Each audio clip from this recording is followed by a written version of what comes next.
Breaking news at the top of the hour. An Aiken County deputy shoots a suspect, and there's a huge police response near an elementary school. Going to give you a look at the blocked off scene from our Sky 12 drone.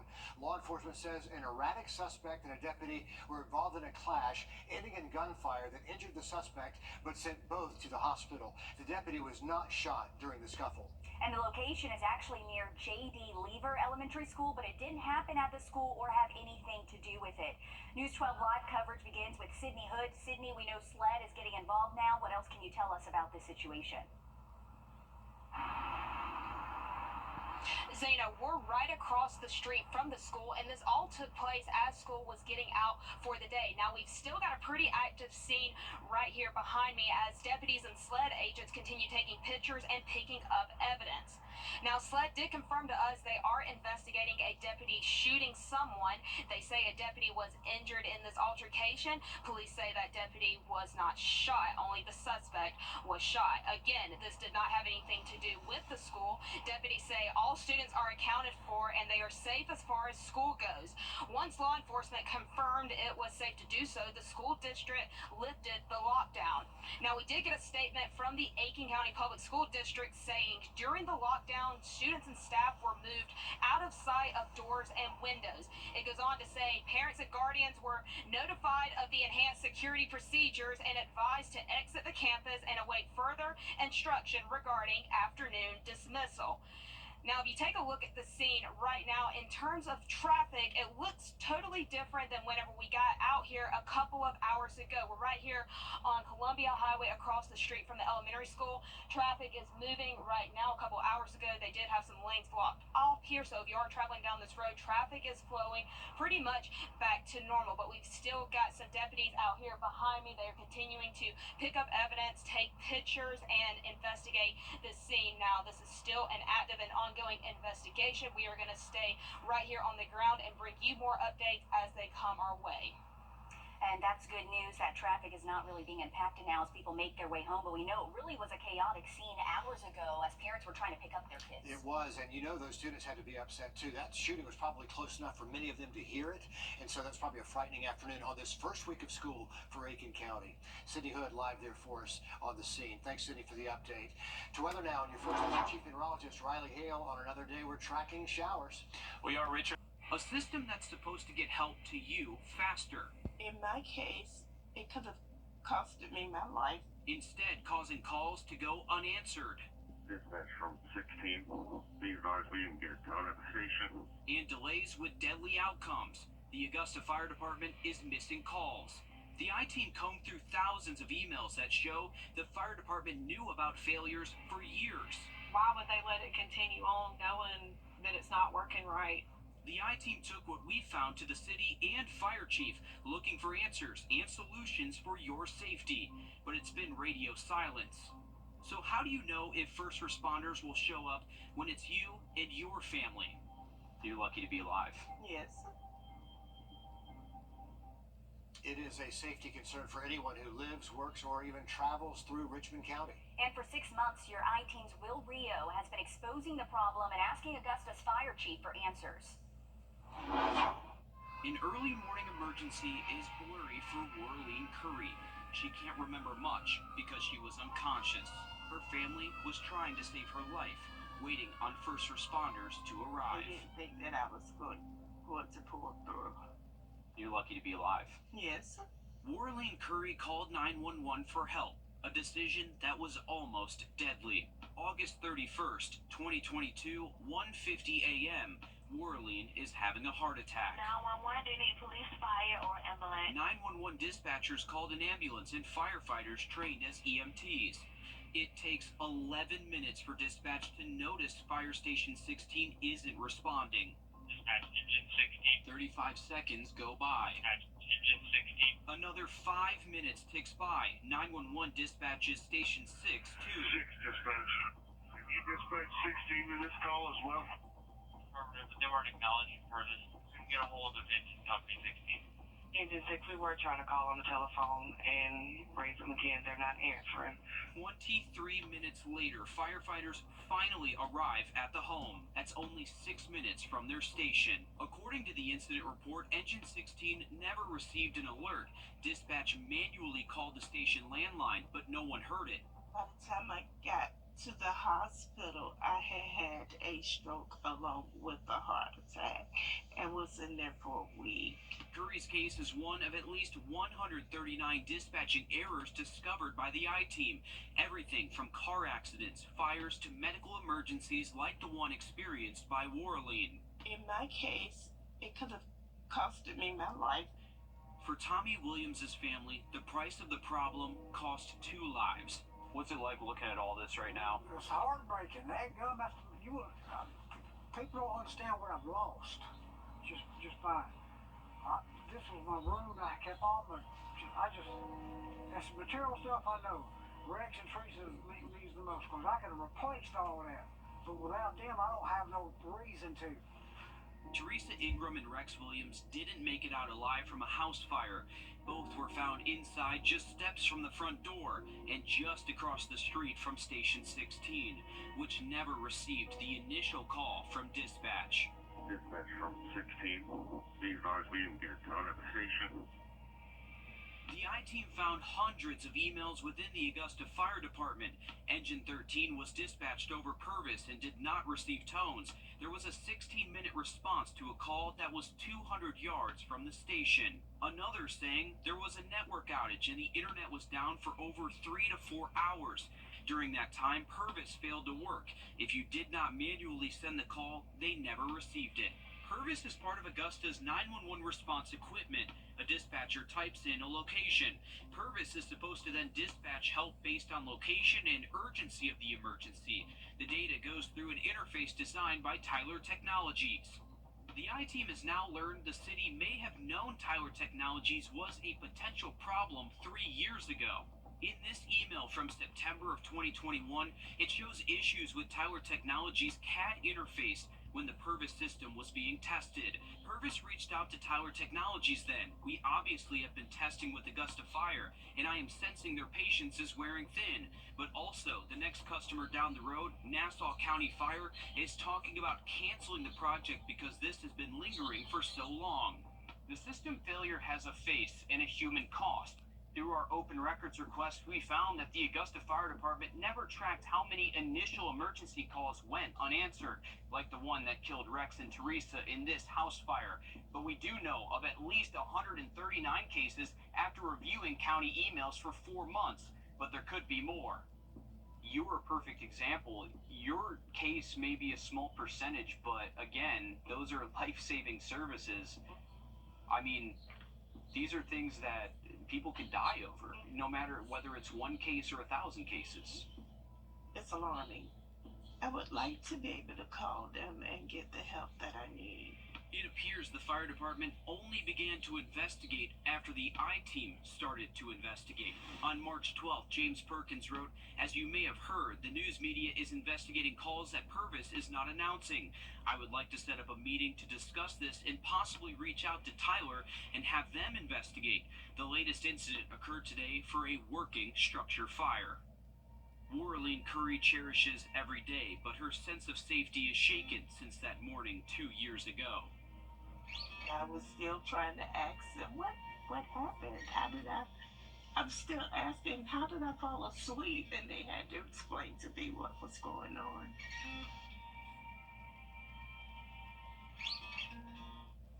For months, the I-Team has repeatedly requested a sit-down interview with Augusta Fire Chief Antonio Burden. They sent us a statement saying they have no further comment on this matter. Stay with us as our I-Team will have more on this developing issue. And thank you, Will, for continuing to follow that. I think just seeing those dispatch error numbers really put things into perspective of what a problem this is. He's asking important questions, and hopefully we'll eventually get those answers. Will, thank you for that. 2 people from Richmond County among the 5 killed in a massive crash. This is I-95 in North Carolina. William and Elizabeth Tucker of Hepzibah both died in the crash after a tractor-trailer driver failed to stop for slowing traffic. This video shows the aftermath of that deadly crash. The driver of the tractor trailer ran into one car, then another. The driver now arrested, facing 5 counts of misdemeanor death by a motor vehicle.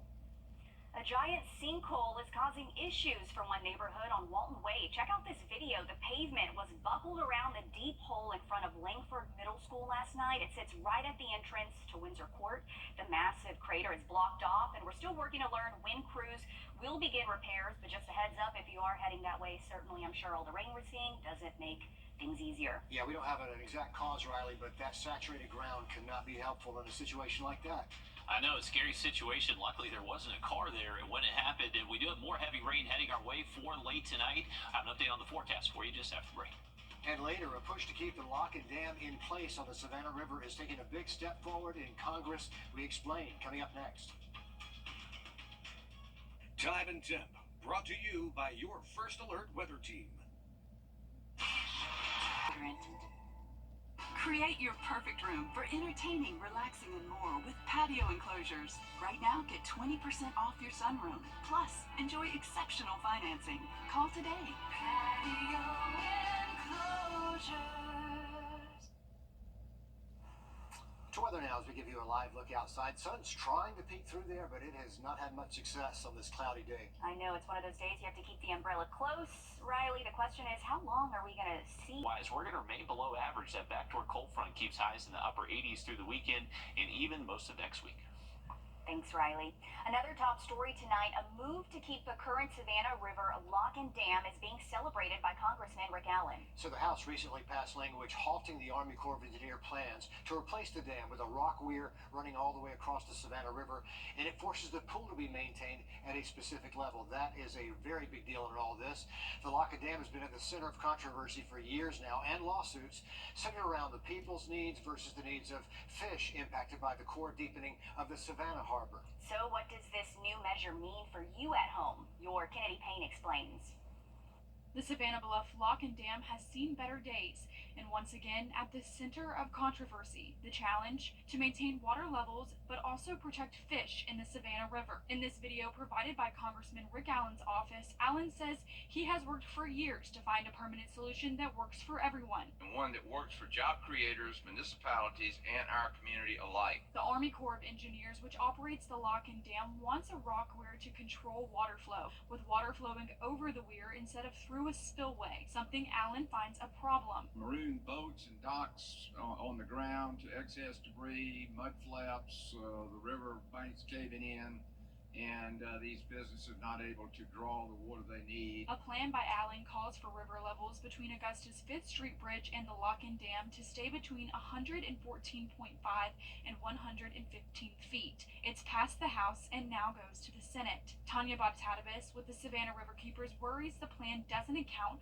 for the impact on fish. It actually excludes sturgeon from the language, which is a huge problem. Bobtatibus says she understands that maintaining the water level is critical, but so are the fish. This big, complicated mess of a huge amount of federal funds. A bunch of people are fighting over what does that solution look like.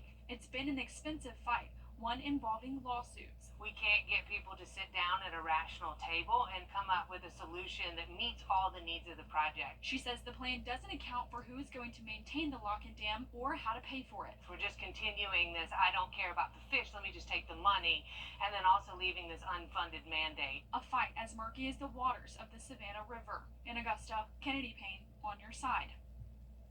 And it's a fight that's been going on for decades now. Even though it has passed the House, as we just said in the report, the measure still has to be approved by the Senate. So conversations still need to be had. It continues, and we'll keep following it for you every step of the way. Coming up, round 2 of the Palmetto Amateur is underway now. Alyssa Lyons joins us from the course next on News 12. First Alert Radar, powered by Jim Hudson Automotive Group. 509.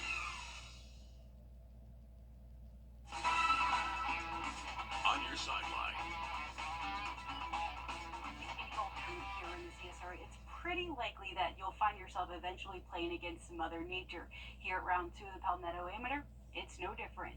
But days like this is where the sky's open for the locals to shine. They've played this course, they know this course, and they know how to set themselves up for success. Yeah, I was lucky enough to get in this tournament, and it's just a challenge for sure. If you know how to play these greens, if you know how to miss it, you can handle the slopes. You know, a lot of lag putting out here, a lot of kind of Texas wedging it, where you're off the green, but you'll still putt it. If you really master all those aspects, like, it'll just throw so much at you. They're still firm even though it rains. So I mean, even though you think, oh, it's going to be firm after wet, after soft after the rain, it's still going to be firm. Still skipping, still hard. So you just got to adjust that. You got to be a local to, know that. So. This weekend also serves as a stepping stone for Richard Anaclerio, who will go off and compete in the South Carolina State Amateur next weekend. There's still one more day before that cut line hits. For now, Alyssa Lyons on your side. Glad things kept moving along. Thanks, Alyssa, for that. North Augusta High School has a new principal. Congrats to Casey Rogers. Mr. Rogers is not a stranger to school since he graduated there. His name might sound familiar for some. In 2016, he taught at Langley Bath Clearwater Middle School. In 2018, he became the assistant principal, and in 2020, became principal of that school. So congratulations on this achievement. And if you're trying to figure out your dinner plans, guess what? Tonight, you can grab a treat for a good cause. It's Miracle Treat Day at Dairy Queen. This means if you buy a Blizzard there, then they'll donate a portion of the sales to the Children's Hospital of Georgia. The money goes to helping local families. There are 31 participating Dairy Queen locations, helping so many kids in our area. And check this out. Get ready to sip and shop in Aiken. Sip with coffee, that is. The new Lowe's food store is now open. They held their grand opening this morning. The popular chain has more than 80 locations in the Carolinas. And inside, you're going to find coffee, a bakery, florist, beer garden, smokehouse, and a lot more, along with the usual grocery store. It's open daily from 6 in the morning until 11 at night at the intersection of Whiskey and Powderhouse Roads in Aiken. How cool is that? I've actually never heard of this until, of course, I moved out here. Yeah, I know, me either. Not that familiar, but here they are in town. That looks like quite the grocery shopping experience right there at Lowe's Food. I'm glad to have that open up in Aiken County. If you're heading there this weekend, we should actually have a little bit drier weekend outlook. High temperatures below average in the upper 80s. Another quick look at radar on that 7-day just after the break. Child sexiness specialist about Dupixent. Welcome back, folks. I want to give you another quick view from our Beach Island camera. Another little rainbow forming behind that shower that is now pushing into central Aiken County. So if you do see a quick shower and you see some sun behind it, just put your back to the sun and maybe able to find a few rainbows out there for the rest of this afternoon.